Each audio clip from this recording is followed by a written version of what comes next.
Tawakkul is not weakness. It's a power. It's a strength. It's inner peace.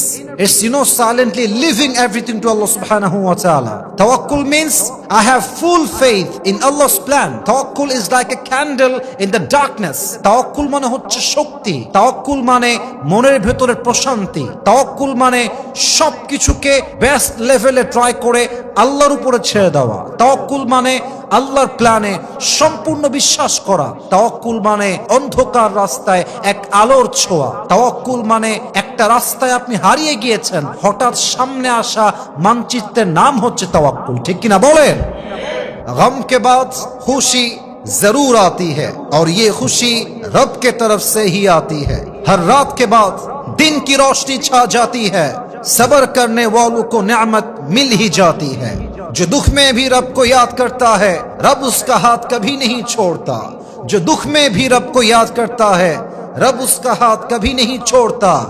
जो दुनिया से कुछ ना कहे, बस रब से कहता है, उसकी दुआओं का जवाब खामोशी में आता है।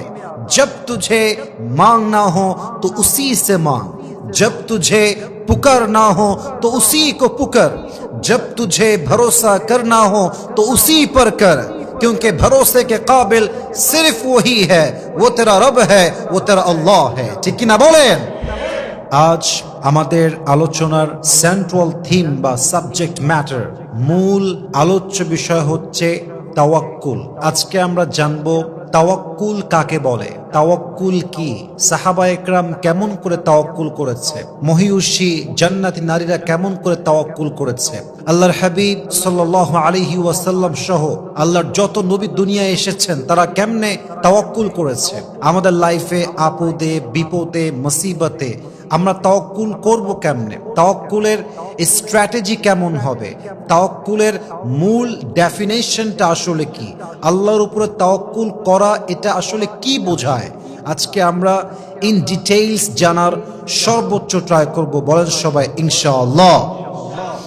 আমাদের আলোচনার সোর্স হবে দুইটা, এক হচ্ছে কোরআন, দুই হচ্ছে সুন্নাহ। আসুন আমরা প্রথমে কোরআন থেকে শুরু করি। কোরআনে আল্লাহ তাআলা বলেছেন, ওয়ামান ইয়াতাওয়াক্কাল আলাল্লাহি ফাহুয়া হাসবুহ, whoever trusts in Allah subhanahu wa ta'ala, Allah is sufficient for him। আল্লাহ বলছেন যে আমার উপরে ভরসা করবে, আমি আল্লাহ একাই তার জন্য যথেষ্ট হয়ে যাব। সুবহানাল্লাহ পড়ুন সবাই। আমি সবাইকে একটা প্রশ্ন করতে চাই, আশা রাখবো আপনারা সবাই আমাকে রেসপন্স করবেন উঁচু কণ্ঠে উঁচু আওয়াজে। আল্লাহ আমাদের সবাইকে ভালোবাসুক, এটা আমরা সবাই চাই কি চাই না? আল্লাহ তাআলা বলছেন, ইন্নাল্লাহা ইউহিব্বুল মুতাওয়াক্কিলিন, যেই বান্দা আল্লাহর উপরে তাওয়াক্কুল করে, যে বান্দা সুখে দুঃখে তার রবের উপরে তাওয়াক্কুল করে, তাকে ভালোবাসে একজন। বলেন সবাই, তিনি কে?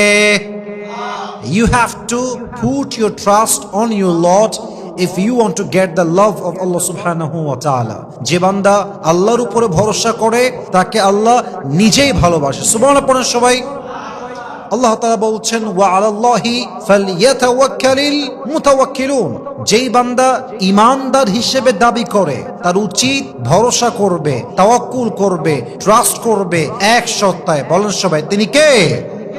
কিন্তু আমার কলিজার টুকরা যুবক ভাই, আমার প্রিয় মা এবং বোনেরা যারা আমাকে শুনছেন, সবাইকে একটা মেসেজ দিতে চাই।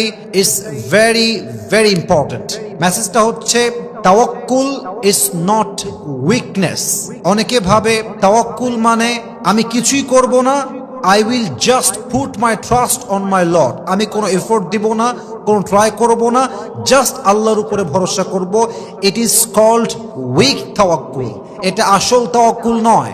মাথায় রাখবেন, তাওয়াক্কুল মানে দুর্বলতা নয়। It's a power, it's a strength, it's inner peace, it's silently leaving everything to Allah subhanahu wa ta'ala. Tawakkul means I have full faith in Allah's plan. Tawakkul is just like a map when you're lost. Tawakkul is like a candle in the darkness. Tawakkul মানে হচ্ছে শক্তি। Tawakkul মানে মনের ভেতরের প্রশান্তি। Tawakkul মানে সবকিছুকে best লেভেলে try করে আল্লাহর উপরে ছেড়ে দেওয়া। Tawakkul মানে আল্লাহর প্ল্যানে সম্পূর্ণ বিশ্বাস করা। তাওয়াক্কুল মানে অন্ধকার রাস্তায় এক আলোর ছোঁয়া। তাওয়াক্কুল মানে একটা রাস্তায় আপনি হারিয়ে গিয়েছেন, হঠাৎ সামনে আসা মানচিত্রের নাম হচ্ছে তাওয়াক্কুল। ঠিক কিনা বলেন?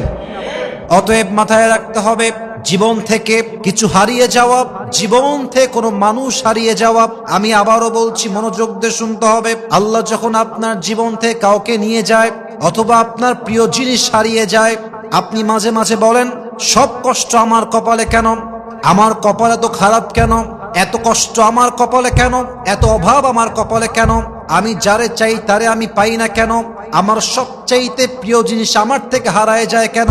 আল্লাহ বলছে, বান্দা শোনো শোনো, তাওয়াক্কুল মানে হলো, তুমি হয়তো ভাবছো এটা তোমার জন্য পারফেক্ট হবে, তুমি হয়তো ভাবছো এটা তোমার জন্য বেস্ট হবে, তুমি হয়তো ভাবছো এটা তোমার জন্য ভালো হবে, বাট বাহ্যিক চোখে যা দেখা যায় বাস্তবে কিন্তু তা নাও হতে পারে। তুমি যা ভাবছো এটা ভালো হবে, এটা বাস্তবে ভালো নাও হতে পারে, বাট যেইটা বেস্ট হবে, যেইটা পারফেক্ট হবে, এটা পরিপূর্ণ প্ল্যান করে রেখেছে একজন। বলেন সবাই, তিনি কে? আমরা মাঝে মাঝেই বলি, ওয়াই মি, সব কষ্ট আমার কপালে কেন? Didn't Allah find someone else? Why the hardship to me? Why did he give the pain to me? Why did he, take away the favorite things from me? আল্লাহ আমারই কষ্ট দেয় কেন? সব কষ্ট আমার কপালে কেন? আমি যা পছন্দ করি এটা হারিয়ে যায় কেন? আল্লাহ বলছে, বান্দা, নো, কোনো কিছু হারিয়ে যাওয়া, কোনো কিছু চলে যাওয়া, it doesn't mean the end of your life. আপনার জীবন থেকে প্রিয় মানুষ হারিয়ে গিয়েছে, আপনার সবচেয়ে কাছের জিনিসটা হারিয়ে গিয়েছে, এর মানে জীবনটা শেষ নয়।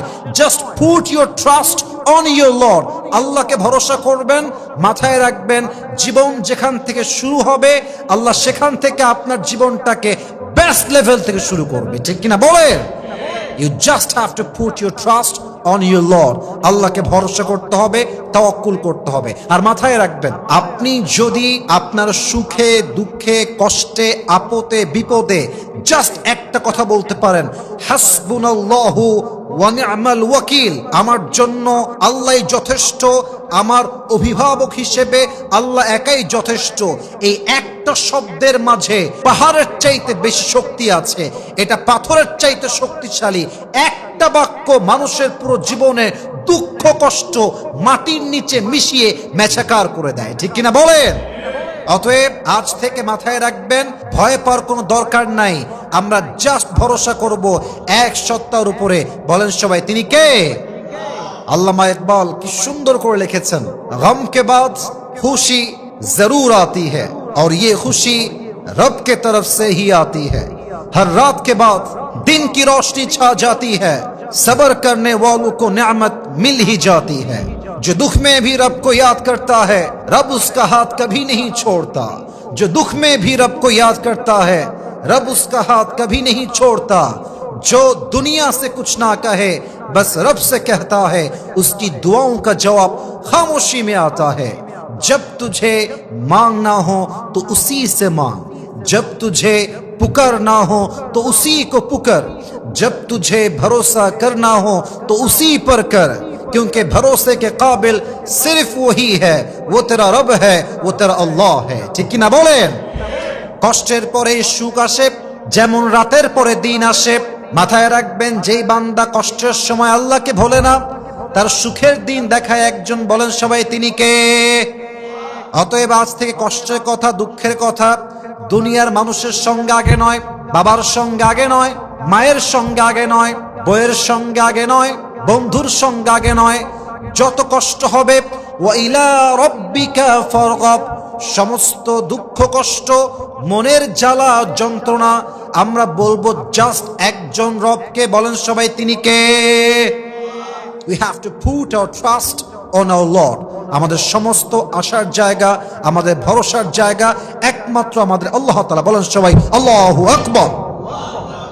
আসুন আমরা কিছু ঘটনা সাজেস্ট করব আপনাদেরকে, আপনারা ইন ডিটেইলস পড়ার ট্রাই করবেন, যাতে করে আল্লাহর উপরে তাওয়াক্কুলটা খুব বেশি বাড়ে। আমি জাস্ট কয়েকটা হাদিস থেকে ঘটনা রেফারেন্স হিসেবে মেনশন করতে চাই, just to motivate you, just to make you realise what is the meaning of তাওয়াক্কুল। আমি আপনাদের ইসলামের জ্ঞান সম্পর্কে একটু প্রশ্ন করতে চাই। আমি জানতে চাই যে আপনারা আসলে কতটুকু জানেন, আমি দেখতে চাই। বলেন তো সবাই, নবী করিম সাল্লাল্লাহু আলাইহি ওয়াসাল্লামের সবচাইতে কলিজার টুকরা মেয়ে, তার নাম কি ছিল? ফাতেমা রাদিয়াল্লাহু তাআলা আনহা। সেকেন্ড কোয়েশ্চেন, বলেন তো ফাতেমার স্বামীর নাম কি ছিল? আলী রাদিয়াল্লাহু তাআলা আনহু। এক বীর পুরুষ, এক বীর বাহাদুর। আলীর তাওয়াক্কুল আল্লাহর উপরে কেমন ছিল? I am just going to give you the best example of Ali রাদিয়াল্লাহু তাআলা আনহু। দেখেন আল্লাহর তাওয়াক্কুল কাকে বলে, আল্লাহর উপরে ভরসা কাকে বলে। উহুদ এবং বদরের যুদ্ধের পরে আল্লাহ তাআলা মুসলমানদের পজিশন, পাওয়ার অনেক বেশি স্ট্রং করে দিলেন। মুসলমানদের অবস্থা খুব শক্তিশালী হয়ে গেল। অপরদিকে কাফেরদের অবস্থান অত্যন্ত দুর্বল হয়ে গেল। কাফেররা অনেক বেশি উইক হয়ে পড়লো। কাফেরদের মাথা ঠিক নাই, মাথার তার ছিঁড়ে গিয়েছে। একটাই প্ল্যান, একটাই ইচ্ছা, একটাই ফিউচার প্ল্যান, মুসলমানদেরকে ধ্বংস করব কেমনে, মুসলমানদেরকে আমরা বরবাদ করব কেমনে। একটা প্ল্যান নিয়ে তারা সামনে চলছে। একটা সময় গিয়ে তারা প্ল্যান করলো, সমস্ত কাফেররা মিলে they will attack on Medina, তারা মদিনা আক্রমণ করবে এবং মুসলমানদের ঐতিহ্য, মান, ইজ্জত, অবস্থান সবকিছু তারা এক নিমিষে ধ্বংস করবে।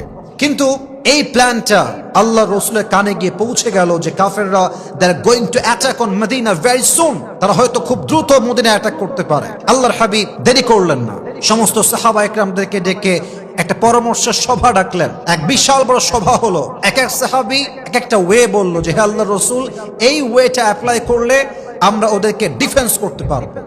সমস্ত সাহাবীর মাঝে একজন সাহাবী ইসমুহু সালমান ফারসি রাদিয়াল্লাহু তাআলা আনহু, তিনি ডাক দিয়ে বললেন, ইয়া রাসূলুল্লাহ, ইয়া হাবিবাল্লাহ, আমার কাছে কাফেরদেরকে ডিফেন্স করার জন্য একটা বেস্ট প্ল্যান আছে। আল্লাহর হাবিব বললেন, কি প্ল্যান, আমাকে তুমি বলো। ডাক দিয়ে বলছে, ইয়া রাসূলুল্লাহ, ইয়া হাবিবাল্লাহ, মদিনা এমন একটা শহর, মদিনায় প্রবেশ করার 4টা পথ আছে, 3টা পথ বন্ধ, চতুর্পাশে পানি আর পানি, দেওয়াল দেওয়া, কেউ চাইলে প্রবেশ করতে পারবে না। জাস্ট একটা রাস্তা খোলা আছে যেখান দিয়ে সবাই প্রবেশ করে।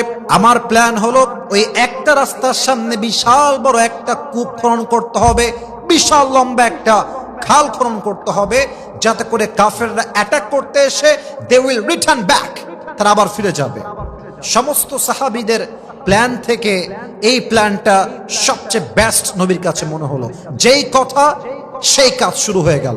সাহাবা একরামরা প্রায় 6 দিন যাবত কূপ খননের কাজ শুরু করলেন। বিশাল লম্বা খাল, এটাকে কূপ না, এটাকে আমরা খাল বলতে চাই। বিশাল লম্বা খাল, এটার লম্বা ছিল 5 কিলোমিটার, এটা গভীর ছিল 4.5 মিটার এবং এটা প্রশস্ত ছিল 9 মিটার। বিশাল লম্বা 5 কিলোমিটার রাস্তা জুড়ে একটা খাল খনন করা হলো। যখন খালের কাজ শুরু শেষ হয়ে গেল, বাস লাস্ট দিন কাফেররা অ্যাটাক করতে আসলো মদিনার উপরে। এসেই দেখছে মদিনার প্রবেশ পথে বিশাল লম্বা খাল খনন করা হয়ে গিয়েছে। তারা অবাক হয়ে গেল, ইন দিস শর্ট টাইম, এত অল্প সময়ে এত লম্বা খাল খনন করলো কেমনে? মূলত এই খাল খনন করতে সহযোগিতা করেছে একজন, বলেন সবাই, তিনি কে? কাফেররা আটকায় গেল। হাদিসে আসছে কাফেররা অপেক্ষা করলো 7 দিন, 10 দিন, 2 উইকস, 3 উইকস।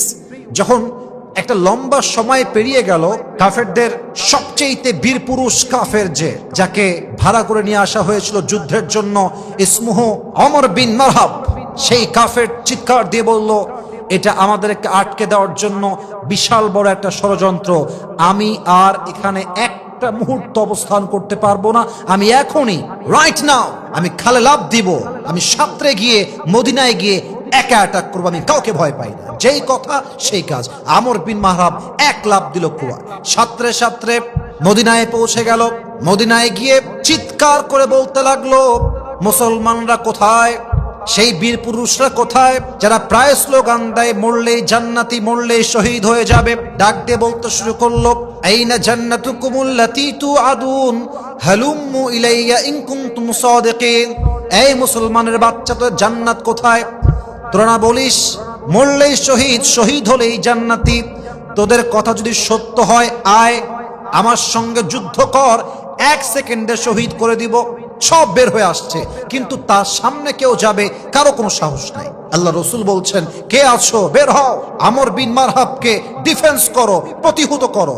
কেউ উঠছে না, সব চুপচাপ দাঁড়িয়ে আছে, কেউ হাত তুলছে না। এরই মাঝে আলী রাদিয়াল্লাহু তাআলা আনহু হাত তুলেছেন, ডাক দিয়ে বলছে, ইযান লি ইয়া রাসূলুল্লাহ আন আখরুজা ইলাই, হে নবী, গিভ মি পারমিশন, আমাকে অনুমতি দেন, আমি তাকে প্রতিহত করব।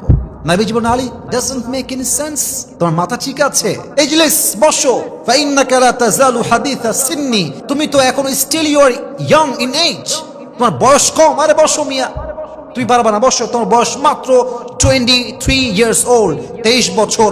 আমর বিন মারহাব অনেক সিনিয়র তোমার চাইতে, সে আরো বীর বাহাদুর, চুপ করে বসো। তো যখন পারমিশন পায়নি, আলী বসে গিয়েছে।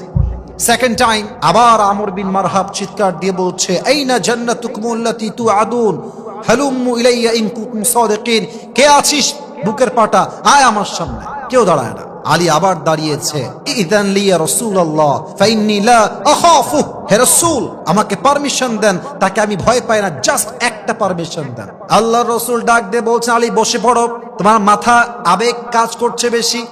এই আমর বিন মারহাব সাধারণ কোন বীর পুরুষ নয়, সে অনেক বেশি বীর পুরুষ, সে অনেক সাহসী, সে অনেক শক্তিশালী। আল্লাহ রাসূল ডাক দিয়ে বলেন, সাহাবা ইকরামদের মাঝে আলী বাদে এমন কোন সাহাবী কি নাই যেই সাহাবী আমর বিন মারহাবকে প্রতিহত করবে? এক সাহাবী ডাক দিয়ে বলল, ইয়া রাসূলুল্লাহ, ইয়া হাবিবাল্লাহ, আপনি কি আমর বিন মারহাবকে চেনেন না? এ হচ্ছে এমন এক কাফের, যেই কাফের যুদ্ধের ময়দানে এক হাতে ঘোড়ার লাগাম ধরে, আর এক হাত দিয়ে শত্রু কল্লা কোপ দিয়ে উড়িয়ে দেয়। এই হচ্ছে সে আমর বিন মারহাব। আমাদের মাঝে কেউ নাই। লাস্ট টাইম 3 টাইমস, একের পরে এক। এবার 3 নাম্বার, আলী আবার হাত তুলেছে, ইয়া রাসূলুল্লাহ ইযান লি আন আখরুজা ইলাইহি ফাইন্নী লা আখাফুহু ওয়া লা আরজিউ হাত্তা ইয়াকতুলাহু আল্লাহু আলা ইয়াদাইয়া, হে রাসূল আমাকে একটা পারমিশন দেন, ওর কল্লা কেটে আমি আপনার হাতে দিব। আল্লাহু আকবার। আল্লাহ রাসূল এবার বললেন, আলী যাও, ইযহাব ফাইন্নাল্লাহা মাআকা, যাও, ভরসা রাখো এক সত্তার উপরে। বলেন সবাই, তিনি কে? আরো জোরে বলেন সবাই, তিনি কে? এবার আল্লাহর হাবিব নিজেই তার হাত দিয়ে জুলফিকার আলীর হাতে তুলে দিলেন, আর ডাক দিয়ে বলেন, ইয়া আলী ইযহাব ফাইন্নাল্লাহা মাআকা, তোমার সঙ্গে কেউ নাই, বাট তোমাকে মাথায় রাখতে হবে সব সময় তোমার সঙ্গে আছে একজন। তিনি কে? আলী রাদিয়াল্লাহু তাআলা আনহু জুলফিকার হাতে তুলে সেই কাফের আমর বিন মারহাবের দিকে ছুটতে শুরু করলো। আমর বিন মারহাব ডাক দিয়ে বলছে, মান আনতা আইয়ুহাল গোলাম, হে যুবক তুমি কে, তোমার নাম কি? আলী রাদিয়াল্লাহু তাআলা আনহু উচ্চ কণ্ঠে ডাক দিয়ে বলছেন, আমর বিন মারহাব, আনাল্লাযী সাম্মাতনি উম্মি হায়দারা, আমি হলাম সেই যুবক যেই যুবককে তার মা নাম দিয়েছে হায়দার। আলীর নাম ছিল কারারে হায়দার। কারার মানে হচ্ছে এমন একজন যুবক যেই যুবক বারবার বারবার আক্রমণ করে। আলী রাদিয়াল্লাহু তাআলা আনহু এমন একজন সাহাবী যিনি বারবার বারবার বারবার অ্যাটাক করতেন। আনাল্লাযী সাম্মাতনি উম্মি হায়দারা, হে যুবক তোমার আসল নাম কি? বলছে, আমার আসল নাম হচ্ছে আলী। আলী? ও আচ্ছা আচ্ছা, আলী বিন আবি তালেব। তুমি কি আলী বিন আবু তালেব? বলছে, ইয়েস, আমি হলাম আলী বিন আবি তালেব। আরে ভাতিজা, যাও যাও, তোমার বাপ তোমার ভাই লাগে, তোমার আমি মারতে পারবো না, যাও যাও, ইরজিয়া ফাইন্নী লা উকাতিলু সিবিয়া, ফিরে যাও। I don't kill the baby, আমি বাচ্চাদের গায়ে হাত তুলি না, বের হও, যাও যাও যাও। এই কথা শুনে আলী প্রচন্ড ক্ষেপে গিয়েছে, তুই কারে বাচ্চা বলিস? কাকে তুই বাচ্চা বলিস?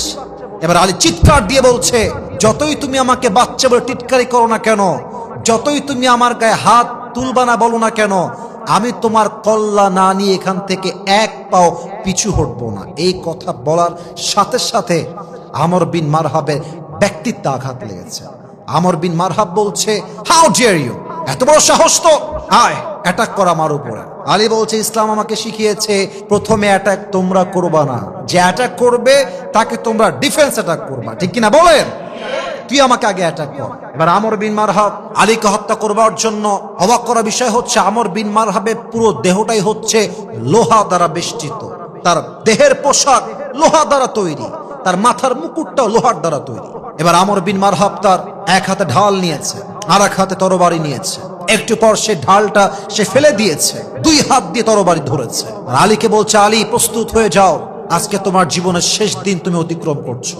বাস 2 হাতে তরবারি নিয়ে 2 পাটা উঁচুর দিকে উঠিয়ে এই তরবারি পেছনের দিকে নিয়ে দেহের সমস্ত শক্তি এক করে আলী বিন আবি তালেবের ঘাড়ে বিশাল উঁচুর থেকে একটা কোপ দিয়েছে। আর আলী বিন আবি তালেব তার সমস্ত রণকৌশল দিয়ে, যুদ্ধের কৌশল দিয়ে তার ঢালটা ধরে সেই অ্যাটাককে ডিফেন্স করেছে। হাদিসে আসছে তার আঘাতটা এত মারাত্মক ছিল, আলীর ঢাল 2 আধখান হয়ে একটা কোপ হালকা ছোঁয়া আলীর ঘাড়ে লেগেছে। বাট আলী এমন বীর বাহাদুর, এক চুল পরিমাণ তার জায়গার থেকে সে নড়ে নাই। আল্লাহু আকবার। এবার আলী ডাক দিয়ে বলছে, আমর বিন মারহাব, গেট রেডি, গেট রেডি। এবার তুমি প্রস্তুত হয়ে যাও, ইটস মাই টার্ন। এবার আমি তোমাকে অ্যাটাক করব। আলী রাদিয়াল্লাহু তাআলা আনহুর সঙ্গে সৈন্য নাই, তার দেহে কোনো লোহার পোশাক নাই, তার মাথায় কোনো লম্বা মুকুট নেই লোহার, কিন্তু একটা জিনিস আছে, তার নাম হচ্ছে তাওয়াক্কুল। আল্লাহর উপরে তাওয়াক্কুল করে আলী রাদিয়াল্লাহু তাআলা আনহু জুলফিকার হাতে নিয়েছেন, একটা লাফ দিয়েছেন, উঁচু থেকে উঠে 2 হাত দিয়ে আমর বিন মারহাবের ঠিক কাঁধ বরাবর বিশাল লম্বা একটা কোপ দিয়েছে। হাদিসে আসছে, আমর বিন মারহাবের কাঁধে আলী রাদিয়াল্লাহু তাআলা আনহু যখন পরিপূর্ণ তাওয়াক্কুল নিয়ে একটা কোপ দিয়েছে, আমর বিন মারহাবের পুরো ঢাল 2 আধখান হয়ে আমর বিন মারহাবের পুরো দেহটা 2 টুকরো হয়ে আল্লাহর জমিনে পড়ে গিয়েছে। আল্লাহু আকবার। যখন 2 টুকরো হয়ে পড়ে গিয়েছে, এবার আলী বিন আবি তালেব হেঁটে হেঁটে আসছে, আর আমর বিন মারহাবের বুকের উপরে বুটের জুতা পরা পা রেখেছে। তার বুকের উপরে পা দিয়ে ডাক দিয়ে বলছে, এই কাফেরের বাচ্চা, কাইফা তুকাতিলুনি আনতা তা'বুদু হাজারান ওয়া আনা আব্দু রাব্বি মুহাম্মদ। আরে তুই আমারে হত্যা করবি কেমনে? তুই মূর্তির পূজা করিস, আর আমি রব্বে মুহাম্মদ, আমি এমন এক নবীর পূজা করি যে আল্লাহর নবী। আমি এমন এক রবের উপর তাওয়াক্কুল করেছি যার শক্তির সঙ্গে কারো শক্তির কোনো খাওয়া নাই। আর যেই বান্দা রবের উপর তাওয়াক্কুল করে তাকে কখনো একজন কাফের মূর্তি পূজারী হারাই দিবে, এটা কষ্টের কালো সম্ভব হতে পারে না। ঠিক কিনা বলে? কাইফা তুকাতিলুনি আনতা তা'বুদু হাজারান ওয়া আনা আব্দু রাব্বি মুহাম্মদ। তুই ভরসা করিস মূর্তির উপরে, আমি ভরসা করি আল্লাহর উপরে। আর যার তাওয়াক্কুল আছে আল্লাহর উপরে, সে কখনো কাফের বেঈমান মুরতাদের সামনে তার মাথাকে নত করতেই পারে না। ঠিক কিনা বলে? দিস ইজ কল্ড তাওয়াক্কুল। যখন তাওয়াক্কুল থাকবে আপনার হৃদয়ে, হাজার শত্রু আপনার সামনে থাকতে পারে, বাট তাওয়াক্কুল যদি সত্যিকার অর্থে হয়, হাজার হাজার কাফের আপনার সামনে পরাজিত হতে বাধ্য হয়ে যাবে। ঠিক কিনা বলে? এটার নাম তাওয়াক্কুল। আচ্ছা বলেন তো, আমাদের ভয় পাবেন না কেউ, সবাই উত্তর দিবেন, আমাদের জাতির পিতার নাম কি? আমাদের জাতির পিতার নাম আদম না, ইব্রাহিম আলাইহিস সালাতু ওয়াস সালাম। বলেন সবাই, আমাদের জাতির পিতার নাম কি? ইব্রাহিম আলাইহিস সালাম। ভুল হওয়া কোনো অন্যায় নয়, বাট জেনে নেওয়াটা এটা সবচেয়ে বেস্ট উপায়। বলেন সবাই, আমাদের জাতির পিতার নাম কি? ইব্রাহিম আলাইহিস সালাতু ওয়াস সালাম। ওনার ব্যাপারে আপনারা সবাই জানেন। নমরুদ তাকে বলল, ইব্রাহিম, এক আল্লাহর ইবাদত ছেড়ে দাও, দাওয়াত ছেড়ে দাও, কালেমার দাওয়াত ভুলে যাও, আমার সামনে মাথা নত করো, আমি তোমাকে ছেড়ে দিব, আমি তোমাকে হত্যা করব না। ইব্রাহিম বলল, জীবন যাবে, বাট আমার হৃদয় থেকে ঈমান নামের সম্পদ কেড়ে নেওয়া যাবে না। ঠিক কিনা বলেন? নমরুদ এবার বিশাল বড় আগুনের কুণ্ডুলি জ্বালিয়ে ইব্রাহিমকে বলল, ইব্রাহিম, লাস্ট চান্স, আবারও ভেবে নাও, যদি আমার কথা না মানো তোমাকে আমি আগুনে নিক্ষেপ করে পুড়িয়ে মারব। যখনই ইব্রাহিমকে আগুনে ফেলা হবে, জিব্রাইল আসছে, ইব্রাহিম তুমি আমার কাছে সাহায্য চাও, আমি তোমাকে সাহায্যের হাত বাড়িয়ে দিব। ইব্রাহিম আলাইহিস সালাম ডাক দিয়ে বলছে, জিব্রাইল শোনো শোনো, আমি ইব্রাহিম এমন রবের ইবাদত করি না যে রব তার বান্দার কষ্ট নিজের চোখে না দেখতে পায়। তোমার সাহায্যের কোনো দরকার আমার নাই, আমাকে সাহায্য করলে সাহায্য করবে একজন। বলেন সবাই, তিনি কে?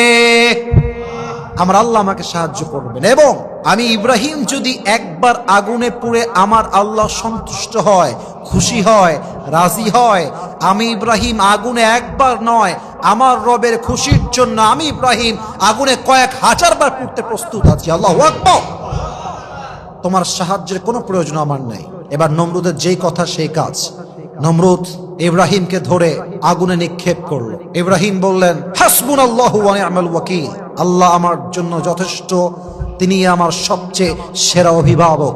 যখন ইব্রাহিমকে আগুনে ফেলা হবে, সঙ্গে সঙ্গে আল্লাহ আগুনকে নোটিশ করলেন। কুলনা ইয়া নারু কুনি বারদান ওয়া সালামান আলা ইব্রাহিম। আল্লাহ ডাক দিয়ে বললেন, আগুন, খবরদার, আমার ইব্রাহিমের জন্য তুমি শান্তিদায়ক ঠান্ডা হয়ে যাও। আল্লাহ যখন আদেশ করলেন, সঙ্গে সঙ্গে আগুন এত ঠান্ডা হয়ে গেল, ইব্রাহিম আগুনে পড়লো ঠিকই, ইব্রাহিমের দেহের অঙ্গ প্রত্যঙ্গ পূর্বে দূরের কথা, ইব্রাহিম আলাইহিস সালামের দেহের জামার একটা টুকরা অংশ পর্যন্ত আগুনে স্পর্শ করে নাই। বলেন সবাই আল্লাহু আকবার।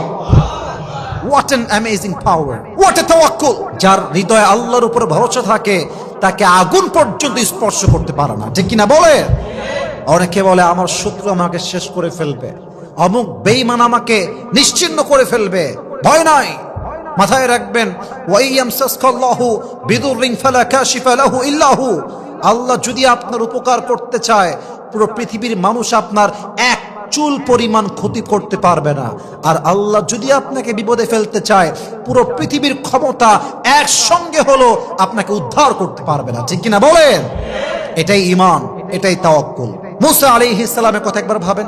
রেড সির পাশে দাঁড়িয়ে আছে, তার জাতির সমস্ত লোক তার ওয়াজ এবং নসিহত শুনছে বসে বসে। হঠাৎ করে ফেরাউন তার লস্কর, সৈন্য সব নিয়ে অ্যাটাক করেছে। অ্যাটাক করেছে কেমন ভাবে? ডানেও সৈন্য, বামেও সৈন্য, পেছনেও সৈন্য, আর সামনে রেড সি, বিশাল বড় সাগর। মুসা আলাইহিস সালামের পুরো জাতি থরথর থরথর করে কাঁপছে। কোরআন তার সাক্ষী। কোরআন বলছে, যখন ফেরাউন আক্রমণ করলো, সমস্ত সাথী ডাক দিয়ে বলছে, ইয়া মুসা ইন্না লামুদরাকুন, হে মুসা আমরা তো পাকড়াও হয়ে গিয়েছি। চতুর্পাশ থেকে সরাসরি আক্রমণ হয়েছে, ডানেও শত্রু, বামেও শত্রু, পেছনে ফেরাউন, সামনে নীল দরিয়া। ইন্না লামুদরাকুন, আমরা পাকড়াও হয়ে গিয়েছি। হে মুসা আমরা কি করব? মুসার তাওয়াক্কুল দেখেন। মুসা ডাক দিয়ে বলছে, কাল্লা ইন্না মাইয়া রাব্বি সায়াহদিন, কখনো নয়, কখনো নয়, নিশ্চিত আমাদেরকে পথ দেখাবে একজন। বলেন সবাই তিনি কে? আল্লাহ বললেন, মুসা ঘাবড়াবার কোনো কারণ নাই, নেভার লুজ হোপ, হতাশ হয়ে যেও না। আল্লাহ বললেন, মুসা ফাওহাইনা ইলা মুসা আন ইদরিব বিআসাকাল বাহর, তোমার হাতের লাঠি দিয়ে নীল দরিয়ার মাঝে একটা আঘাত করো। মুসাকে আল্লাহ আদেশ দিলেন, মুসা যেই আদেশ সেই কাজ। মুসা আলাইহিস সালাতু ওয়াস সালাম সমস্ত কাফেরদের সৈন্যদের সামনে আল্লাহর উপরে তাওয়াক্কুল করে জাস্ট হাতে লাঠি দিয়ে একটা বাড়ি মারলেন। রাস্তা দরকার ছিল একটা, আল্লাহ সঙ্গে সঙ্গে 12টা রাস্তা মুসার জন্য খুলে দেন। আল্লাহু আকবার। 12টা রাস্তা তৈরি হয়ে গেল। তাওয়াক্কুল কাকে বলে? হয়তো আপনি আর আমি আজকে রেড সির সামনে দাঁড়িয়ে আছি, বিশাল লম্বা সাগর সামনে, ডানেও শত্রু, বামেও শত্রু, পেছনেও শত্রু। এট দ্যাট মোমেন্ট যদি আপনার তাওয়াক্কুল থাকে আল্লাহর উপরে, পৃথিবীর সমস্ত শক্তি মিলেও আপনার একটা চুল বাঁকা করতে পারবে না, ঠিক কিনা বলেন? ভাবেন তো সেই দিনের কথা, যেই দিন মুহাম্মদুর রাসূলুল্লাহ সাল্লাল্লাহু আলাইহি ওয়াসাল্লাম তার সবচেয়ে কাছের বন্ধু আবু বকর রাদিয়াল্লাহু তাআলা আনহুর বাসায় আসলেন সফর মাসে ঠিক শেষের দিকে। এসে বললেন, আবু বকর রেডি হয়ে যাও, প্রস্তুত হয়ে যাও, হিজরতের সময় চলে এসেছে, আমাদেরকে মক্কা ছাড়তে হবে। এই কথা বলেই আল্লাহ রসুল বাসায় ফিরে আসলেন। কাফেররা প্ল্যান করলো, আর দেরি নয়, আজকের রাতেই আমরা মুহাম্মদকে হত্যা করব। বলেন সবাই নাউজুবিল্লাহ। বাস রাত হতে হতে সমস্ত কাফেররা নবীর বাসাকে চতুর্পাশ থেকে ঘিরে ধরল। চতুর্পাশে কাফের আর কাফের। আল্লাহর হাবিব কি করবেন এবার? উনি বললেন, আলী তুমি এদিকে আসো। আমানতের সমস্ত সম্পদ বুঝাই দিলেন আর বললেন, আলী তুমি আমার খাটে শুয়ে থাকো কম্বল মুড়ি দিয়ে। বাস আলী শুয়ে পড়ল। আল্লাহর হাবিব সমস্ত শত্রুর মাঝখান দিয়ে বের হলেন। আর যখন বের হবেন তখন তিনি সূরা ইয়াসিনের প্রথম 9 আয়াত পড়লেন, বিশেষ করে এই আয়াতটা, ওয়াজআলনা মিন বাইনি আইদিহিম সাদ্দাও ওয়া মিন খালফিহিম সাদ্দান ফাগশাইনাহুম ফাহুম লা ইউবসিরুন। আল্লাহ বলছেন, আমি তাদের সামনের দিকে পেছনের দিকে পর্দা ঢেলে দিয়েছি। ফাগশাইনাহুম ফাহুম লা ইউবসিরুন, এমন একটা পর্দা দিয়েছি তারা দেখতে পায় নাই, তাদের চোখটা আড়াল হয়ে গিয়েছে। আল্লাহ রসুল 9টা আয়াত পড়ে এক টুকরো মাটি নিয়েছেন, মাটিতে একটা ফু দিয়েছেন, কাফেরদের উপরে এমনি ছুঁড়ে মেরেছেন। সমস্ত কাফের কয়েকটা মুহূর্তের জন্য, কয়েক মিনিটের জন্য অন্ধ হয়ে গিয়েছে, চোখে আড়াল হয়ে গিয়েছে, চোখে পর্দা পড়ে গিয়েছে। আল্লাহ রসুল তাদের সামনে দিয়ে বের হয়ে গিয়েছে, তারা কল্পনাও করতে পারে না। আল্লাহু আকবার। বাস যখনই বের হয়েছে, আবু বকর দাঁড়িয়ে আছে, দাঁড়িয়ে বলছে, রাসূলুল্লাহ এই দিকে মদিনা আর এই দিকে হচ্ছে গারে সোর, এই দিকে মদিনা, এই দিকে গারে সোর। আমরা আগে সোর পাহাড়ে যাব, ওখানে গিয়ে অবস্থান করব। যখন খোঁজাখুঁজি বন্ধ হয়ে যাবে আমরা আবার মুভ করে মদিনায় ব্যাক করব। আল্লাহ রাসূল বলেন তুমি যা বলবা তাই হবে, চলো। কিন্তু যখন তারা বের হলেন, হাদিসে আসছে আল্লাহ রসুল তার পায়ের সামনের পায়ের পাতালির উপরে ভর করে হাঁটছিলেন, এমনে এমনে এমনে, পেছনের পাটা ফেলছিলেন না। এর কারণ আরবের ওই সময় একটা দস্তুর ছিল, নিয়ম ছিল, একটা সিস্টেম ছিল যে কিছু ফুট ট্র্যাকার ছিল, এটাকে আরবিতে বলা হয় কাফিয়াল আথার, যারা মানুষের পায়ের চিহ্ন দেখে বলতে পারত যে মানুষটা কোথায় গিয়েছে আসলে। তাই আল্লাহ রসুল তাদেরকে অ্যাভয়েড করার জন্য পায়ের পাতালির উপরে, আঙ্গুলের উপরে ভর করে হাঁটছিলেন আস্তে আস্তে সামনে সামনে। যখন পাহাড়ের নিচে পৌঁছালেন হাঁটতে হাঁটতে, হাদিসে আসছে নবীর পায়ের নিচে লাল হয়ে গিয়েছে, ফোসা ফোসা ভাব পড়ে গিয়েছে হাঁটতে হাঁটতে। অবাক করা বিষয় হচ্ছে হাঁটার সময় আবু বকর একবার সামনে যায়, একবার পেছনে যায়, আর একবার পেছনে, আর একবার সামনে, পেছনে সামনে, সামনে পেছনে। আল্লাহ রসুল বললেন মা লাকা ইয়া আবু বকর, কি হয়েছে তোমার? একবার সামনে আর একবার পেছনে, ওয়াই, কারণটা কি? আবু বকর রাদিয়াল্লাহু তাআলা আনহু ডাক দিয়ে বলছেন ইয়া রাসূলুল্লাহ ইয়া হাবিবাল্লাহ আতাযাক্কারু আত-তালাবা ফাকুনু খালফাকা ওয়া আতাযাক্কারু আর-রাসতা ফাকুনু আমামাকা। আমি যখন সামনের দিকে হাঁটি আমার মনে হয় কাফেররা পেছন থেকে অ্যাটাক করেছে, আর আমি যখন পেছনের দিকে হাঁটি আমার মনে হয় কাফেররা সামনের দিকে অ্যাটাক করবে।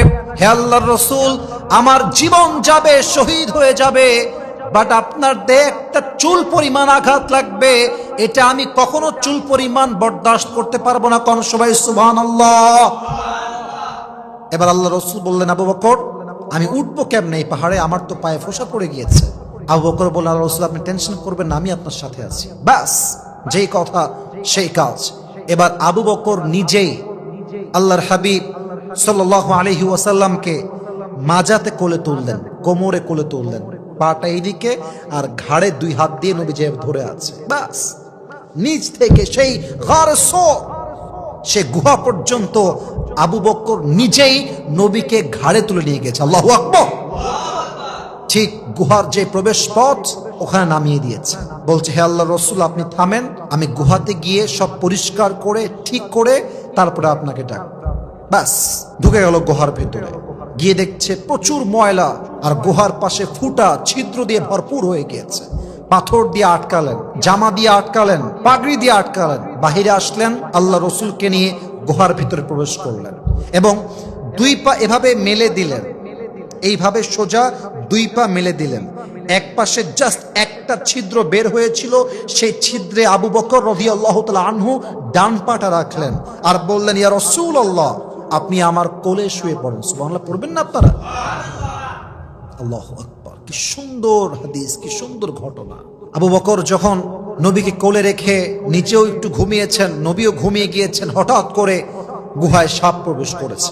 গুহায় সাপ যখন প্রবেশ করবে দেখছে সব ছিদ্র বন্ধ, জাস্ট একটা ছিদ্রে পায়ের তালু এভাবে রাখা আছে। বাস, সাপ গুহায় প্রবেশ করার জন্য সেই পায়ে লাগাতার ছোবল দেওয়া শুরু করেছে। আবু বকর বুঝে গিয়েছে এটা সাপের ছোবল। আল্লাহু আকবার। নবীর ভালোবাসা, হুব্বে রাসূল, ইশকে রাসূল কাকে বলে? চাইলে চিৎকার করতে পারতেন, চিৎকার করেন নাই। চিৎকার করলেই আমার নবী ক্লান্ত, নবীর ঘুম ভেঙে যাবে। আবু বকর চুপচাপ বসে আছে। এই সাপের বিষের ব্যথা, যন্ত্রণা এত প্রবল হয়ে গিয়েছে, একটা পর্যায়ে গিয়ে চোখ দিয়ে পানি পড়তে শুরু করেছে। আর চোখের এক ফোঁটা পানি নবীর চোখের উপরে পড়েছে, কপালে পড়েছে। বাস, নবীর চোখ খুলে গিয়েছে। চোখ খুলেই দেখছে আবু বকরের পুরো দেহটা লাল হয়ে গিয়েছে, টকটকে লাল হয়ে গিয়েছে। আল্লাহ রাসূল বলছে আবু বকর তোমার কি হয়েছে? তোমার চোখে পানি কেন? তোমার হাত পা লাল কেন? আবু বকর ডাক দিয়ে বলছে ফিদাকা আবি ওয়া উম্মি ওয়া কলবি ওয়া রূহি ইয়া রাসূলুল্লাহ। হে আল্লাহর রাসূল আপনার জন্য আমার বাবার জীবন, আমার মায়ের জীবন, আমার জীবন কুরবান। হে আল্লাহর রাসূল আমাকে সাপে কামড়ে দিয়েছে। আল্লাহ রাসূল চোখের পানি ছাড়লেন আর বললেন ইয়া আবু বকর তুমি আমাকে ডাকতে পারতে, আমাকে বলতে পারতে, আমি উঠে তোমার জন্য সাহায্য করতাম। আবু বকর ডাক দিয়ে বলছে রাসূলুল্লাহ আপনাকে ডাকলে আপনার ঘুমের ডিস্টার্ব হবে, জাস্ট আপনার ঘুমে বিরক্ত না করার জন্য আমি চিৎকার করি না। আল্লাহু আকবার। সঙ্গে সঙ্গে আল্লাহ রাসূল হাত তুললেন, বললেন হে আল্লাহ আমি আমার বন্ধু আবু বকরের উপরে খুশি হয়ে গিয়েছি, তুমিও খুশি হয়ে যাও। দোয়া করার সঙ্গে সঙ্গে জিবরাইল আসলেন, ডাক দিয়ে বললেন, ইয়া রাসূলুল্লাহ, ইয়া হাবিবাল্লাহ, আপনার জন্য সুসংবাদ, আবু বকরকে আল্লাহ তাআলা তার নিজের বন্ধু বানিয়েছেন এবং তাকে আল্লাহ আপনার জান্নাতের সাথী বানায় দিয়েছে। সুবহানাল্লাহ। সবাই ইতিমধ্যে কাফেররা সামনের পদচিহ্ন ফলো করতে করতে করতে গারে সৌরে পৌঁছে গিয়েছে নবীকে পাকড়াও করবার জন্য। কিন্তু কাফেররা আসার পূর্বে আল্লাহ একটা কাজ করলেন। গুহার যে বিশাল লম্বা স্পষ্ট দৃশ্য, বিশাল লম্বা একটা গুহার প্রবেশ পথ, এই পুরো প্রবেশ পথটাকে আল্লাহ মাকড়সার মাধ্যমে জাল বুনে দিলেন এবং ঠিক গুহার প্রবেশ পথের মাথায় দুইটা কবুতর এসে ডিম পেড়ে দিল। আল্লাহু আকবার। কাফেররা আসছে, হাঁটতে হাঁটতে হাঁটতে হাঁটতে হাঁটতে হাঁটতে হাঁটতে এক্স্যাক্টলি নবী যে গুহার ভেতরে আছে তার প্রবেশ পথে দাঁড়িয়ে গিয়েছে এবং ফুড ট্রাকার যারা পদচিহ্ন বিশ্লেষণ করতে করতে এই পর্যন্ত আসছে, ডাক দিয়ে বলছে, আবু সুফিয়ান, কাফেরদের সর্দার, ডাক দিয়ে বলছে, আবু সুফিয়ান, এক্স্যাক্ট এই গুহার ভেতরে মুহাম্মদ ঢুকেছে, আর কোনো পথ নাই, এখানে তারা প্রবেশ করেছে। আবু সুফিয়ান তাকাইছে, বেটা তোর মাথা খারাপ, তোর মাথা হুশ বুদ্ধি কিছু আছে? তাকায় দেখ, এই গুহার প্রবেশ পথ পুরোটাই মাকড়সার জাল দিয়ে বোনা। এই জাল মুহাম্মদের জন্মের আগ থেকে এখানে আছে, এখানে পাখি ডিম পেড়ে গিয়েছে। এই গুহায় কখনোই মুহাম্মদ প্রবেশ করতে পারে না, কখনোই পারে না। আর তাদের যে অ্যাটাক, তারা প্রবেশ করবে করবে ভাব, ব্যাস আবু বকর ভয়ে কাঁপছে। ইস, যদি নবীর ক্ষতি হয়ে যায়, যদি আমার নবী পাকড়াও হয়ে যায়, যদি নবীর দুশমন নবীকে হত্যা করে ফেলে, আবু বকর ভয় পাচ্ছে, হে রাসূল কি হবে আমাদের? এই মুহূর্তে আল্লাহ রাসূল যেটা বলেছেন এটা তাওয়াক্কুলের জন্য এক ঐতিহাসিক শব্দ, যে শব্দ হাজার মুমিনদের জীবনে অনুপ্রেরণা, যে শব্দ হাজার মুমিনদের জীবনে বাঁচার একটা মোটিভেশন। আল্লাহ রাসূল বলেন, আবু বকর লা তাহজান, আবু বকর লা তাহজান, ইন্নাল্লাহা মা'ানা। আবু বকর ভয় পেও যেও না, হতাশ হয়ে যেও না। কাফেরদের দল যত বড় হোক, যত বড় আক্রমণ হোক না কেন, মাথায় রাখবা বিপদে আপদে সব সময় তোমার সঙ্গে আমার সঙ্গে সকল মুমিনের সঙ্গে আছে একজন, তিনি কে? ভয় পেও না, লা তাহজান ইন্নাল্লাহা মা'ানা, Allah is with us, never be frustrated, হতাশ হয়ে যেও না, আল্লাহ আমার সঙ্গে আছে, আল্লাহ তোমার সঙ্গে আছে, ভয় পাওয়ার কোনো কারণ নাই। ব্যাস। আবু সুফিয়ান বলল, এই পাগল কোথায় নিয়ে আসছে আমাদেরকে? এই গুহা তো কেউ নাই, চলো এখান থেকে ব্যাক করো। আল্লাহ রাসূল আয়াতটা পড়লেন, আল্লাহর উপরে তাওয়াক্কুল করলেন। কাফেররা নবীকে অ্যাটাক করা দূরের কথা, বরং ওখান থেকে এমন ভাবে ফিরল, এই বিশ্বাসে ফিরল যে এই গুহা বা পাহাড়ে নবী কখনো আসতেই পারে না। আল্লাহু আকবার। তাহলে গুহার কাছে যাওয়ার পরেও তারা ফিরে আসলো জাস্ট একটাই কারণ হচ্ছে আল্লাহ রাসূল এবং আবু বকর এই বিপদের মুহূর্তে, এই কষ্টের মুহূর্তে, এই মুসিবতে ভরসা করেছে একজনকে। বলেন সবাই, তিনি কে?